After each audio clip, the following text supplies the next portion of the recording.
Yo, how's it going, everybody? It's Macklin Gaming, and recent times have been insane for the gaming industry. A lot of negative things I feel like people are talking about and focusing on that have been happening in the gaming industry over really the course of the whole last 8 years. But right now we're seeing those insane inflation price hikes in games, in consoles, right? Xbox just raised their console prices. You know, the console that's already been out, the Series X and S, that's been out for 5 years, is getting a raise in price, and I think Sony's going to have to follow with that as well with the PS5 and PS5 Pro.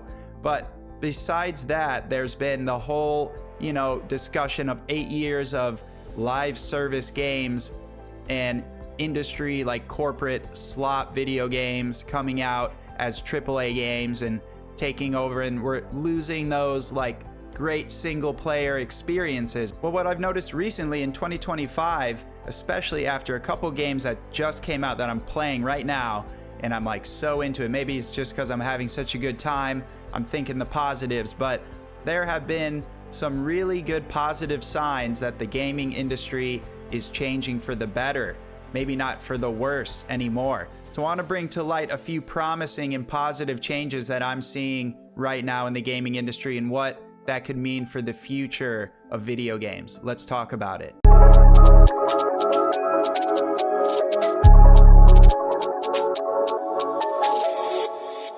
So as I've mentioned in probably my last 2 to 3 videos, I have been playing Clair Obscur, Expedition 33, and Oblivion Remastered pretty much at the same time. Oblivion's gonna take a long time. I love that game. I've already beat it a bunch of times. I don't need to beat it, so I'm just gonna play it, for fun, like endlessly. But what do these two games have in common? Which brings me to the first great change that I've seen in the gaming industry. These two games were $50 at release.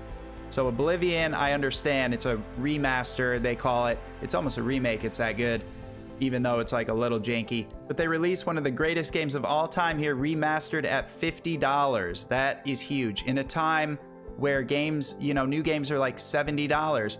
And I get, again, Oblivion's not brand new game, but this Virtuous team, they worked for 5 years on the game to remaster it here. So, but they're charging $49.99. And what did Clair Obscur, Expedition 33 do? The same exact thing, $49.99, $50 for a brand new RPG. And this game is gonna lead me into my next point that I wanna make. But one other game this year that just got a release date, Mafia: The Old Country, this new game is coming out at $50. It'll probably be a shorter cinematic story experience. From what I hear, it's not going to be like an open world Mafia game, but $50 for a brand new game in an age where these games are coming out at $70. Now Nintendo's going up to $80 for a game. GTA 6 will probably be 80 or 100. Who knows? But the way that some of these companies are going in the opposite direction and trying to bring games back down to $50, like we're not even seeing $60 anymore, which used to be the standard for like 15 or 20 years. Most of my life games were $60, but now we're seeing this insane inflation with games. But now these really good companies are coming in with the $50 price point here, especially like for Expedition 33. Let's talk about how that game, just for a minute, I can make a whole video, which people have done, on how that game's changing the industry. But it's not the first to do some of these things, right? But it's the full package. And what am I talking about? That $50 price point and a single player turn-based RPG, right? This is something that people thought turn-based was, and I'm thinking like the development companies thought that turn-based was dead. But us, like longtime RPG fans, we don't mind it. In fact, I'm loving it now more than ever, playing Infinite Wealth, playing Metaphor last year. I played Persona 3 Reload, and now I'm playing Expedition 33. Turn-based combat is back in 2025. That's what I think.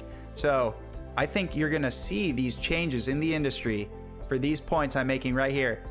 I think more companies will try and sell their games at $50 to like undercut, the standard prices.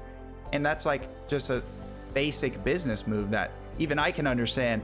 If you sell your product at a cheaper price than everyone else, you're gonna get more sales, more people will buy it, in the long run, you'll probably make more money. So to see these $50 games come out in the future here, in the next like few years, would be amazing in a world of like $70, $80, like climbing prices everywhere.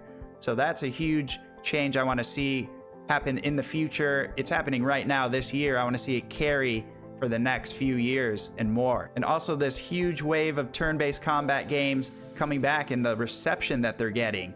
Like, people are loving these games, you know, Metaphor, like I said, Expedition 33. These combat systems are insane. They're so much fun. You know, it doesn't all have to be 3D action like Elden Ring. You know, that's still the best. Like, we love it. But to have these games, I think it's like those, you know, CEOs of like Ubisoft, they're like, no, you know, we don't want a turn-based combat game. That's why the Expedition 33 developers branched off and made, you know, Expedition 33 like on their own team. They used to be Ubisoft. That big like corporate giant company isn't going to want a game like this to come out. But the success of this game proves that people do want these kind of turn-based RPGs, and that's why I think they're also going to come back in the next few years. So I hope to see these kind of games. It's like it's an amazing AA game or like a small AAA game. You know, I want to see more of those for $50 in the next few years, 5 to 10 years. I think the way like Expedition has come out at 50 in the kind of game that it is, you know, also Oblivion coming out at 50, Mafia: The Old Country coming out at 50. These are going to change the industry in a way that I think is going to be positive, because otherwise, you know, if these were all coming out at 70, like a 10-hour game in Mafia, 10 to 15-hour story game, and it's like $70, ooh, man, I wouldn't buy it. I don't know who would buy that. So I know this video is kind of all over the place with the topics and the reasons I'm coming up with that I see like positivity in the industry, but the final one that, like, you know, it's related to those other topics is that live service games, I feel like, are starting to be unpopular and they're starting to die off. You know, Fortnite 8 years ago changed the industry. Looking back on it, when they came out, free-to-play game making millions and probably billions of dollars. So everyone wanted to do that, right?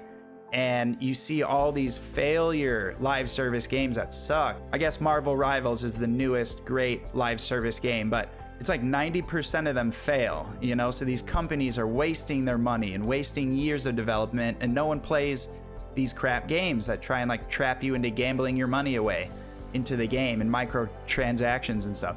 So I think those games are going to die off, and we're going to see more of these single player games again. So that is also a positive change that I would like to see, and I think will happen. So really, I know it's a crazy time, and like there's a lot of bad things happening in the world in general, right? Not just in video games, but even in the video game industry, it's tough to even like have money to buy some of these new games because they're so expensive. But there are some nice changes that I'm seeing here. So where do you guys think the video game industry is headed? Is it completely cooked at this point? Or can you see, like me, that there might be some hope in the future? Let me know your thoughts in the comments below. Leave a like on the video if you enjoyed it, and subscribe.